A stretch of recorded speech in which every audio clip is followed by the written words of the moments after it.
मुख्यमंत्री जी, बिहार एसटीईटी की बहाली कब होगी? प्राथमिक माध्यमिक शिक्षकों की बहाली कब होगी? फिजिकल एजुकेशन टीचर्स की बहाली कब होगी?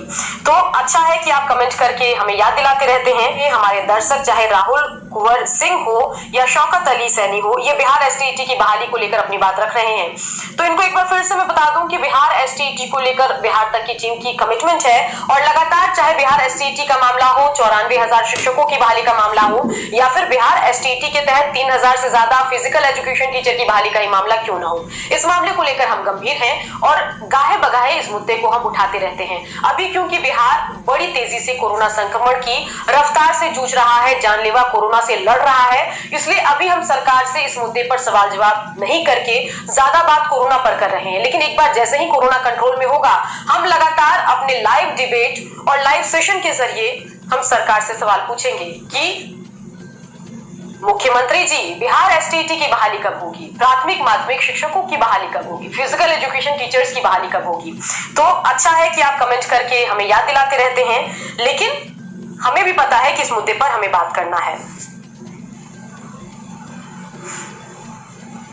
मोहम्मद मंसूर आलम हमें अपडेट कर रहे हैं कि बिहार में मेडिकल व्यवस्था जर्जर हो गई है।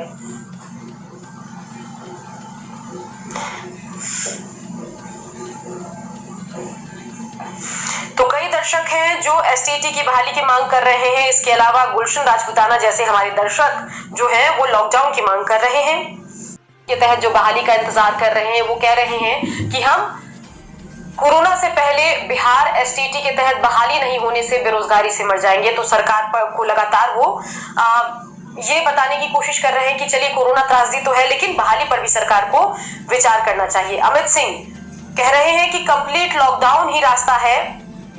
इसके अलावा जो सरकारी दफ्तर हैं वो शाम 5 बजे तक बंद कर दिया जाएगा, जबकि सभी दुकानें शाम 6 बजे तक ही खुली रहेगी।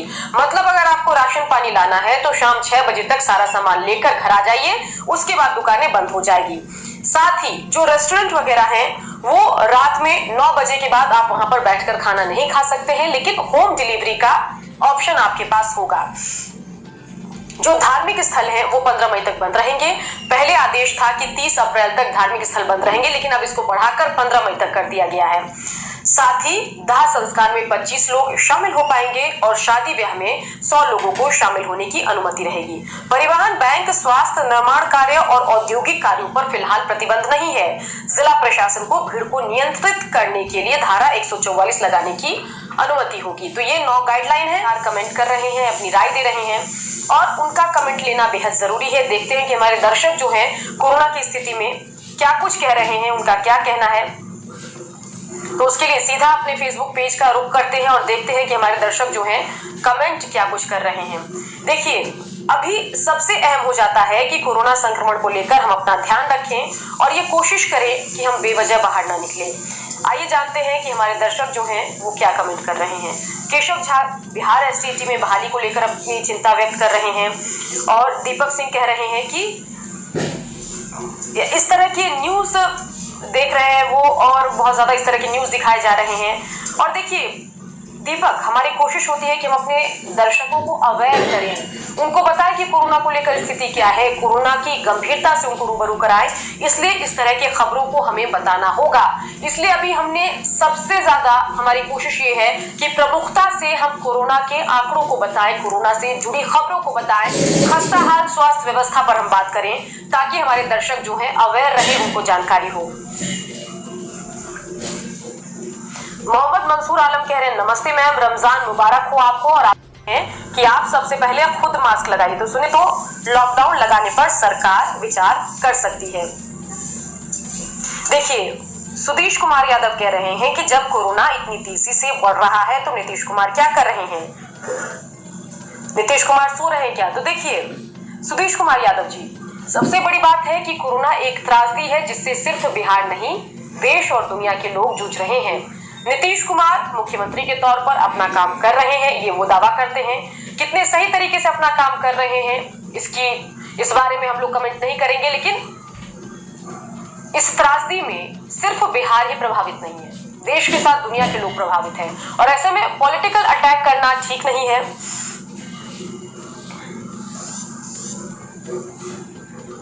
देखिए अखिलेश कुमार चौरसिया जो हमारे जागरूक दर्शक है, रोज हमारे साथ जुड़ते हैं, वो कह रहे हैं कि सुकन्या मैम सबसे पहले आप ये बताइए कि आप सुरक्षित हैं या नहीं, हम लोगों को आपकी चिंता है। तो बिल्कुल अखिलेश कुमार चौरसिया जी, मैं बिल्कुल ठीक हूँ, स्वस्थ हूँ और रोज दफ्तर आ रही हूँ ताकि आप तक जो है सभी जानकारियां पहुंचे, सभी खबर आपको मिले।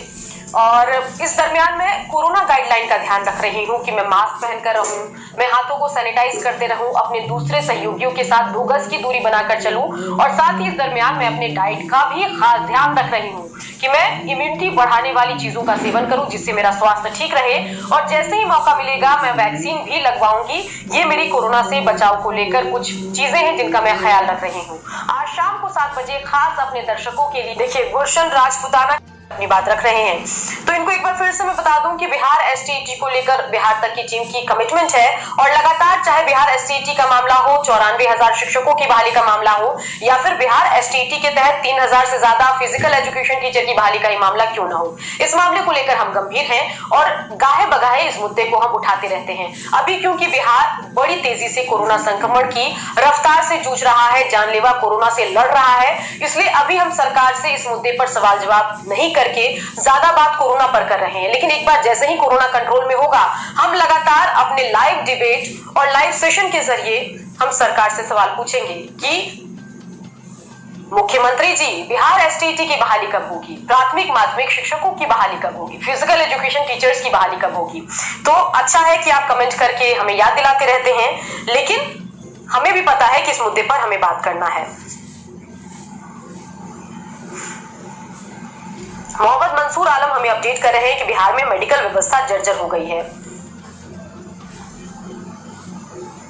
हनी सिंह राजपूत कह रहे हैं कि मरने वालों का आंकड़ा बड़ी तेजी से बढ़ रहा है और ऐसे में सही आंकड़े सभी चैनल्स को बताना चाहिए। तो बिल्कुल जरूरत है।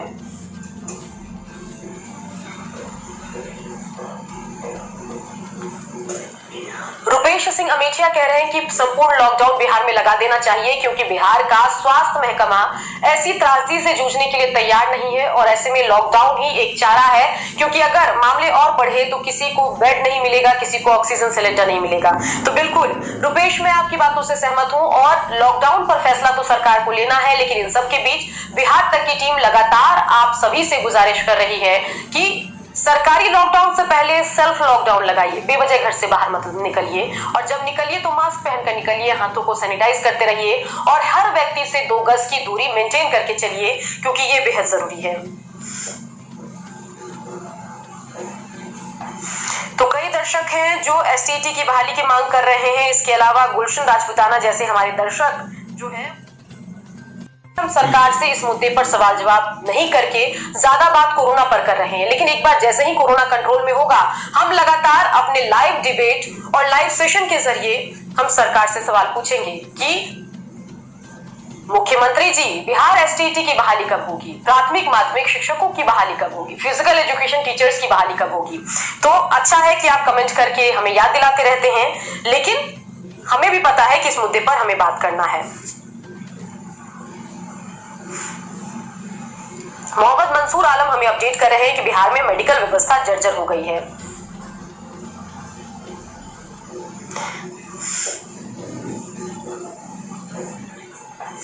तो कई दर्शक हैं जो एसटीईटी की बहाली की मांग कर रहे हैं। इसके अलावा गुलशन राजपूताना जैसे हमारे दर्शक जो हैं वो लॉकडाउन की मांग कर रहे हैं।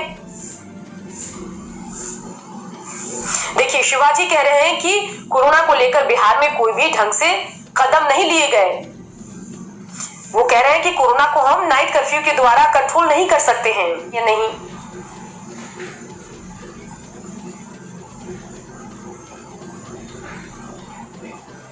मोहम्मद शौकत अली सैनी जैसे कई लोग बिहार एसटीईटी के तहत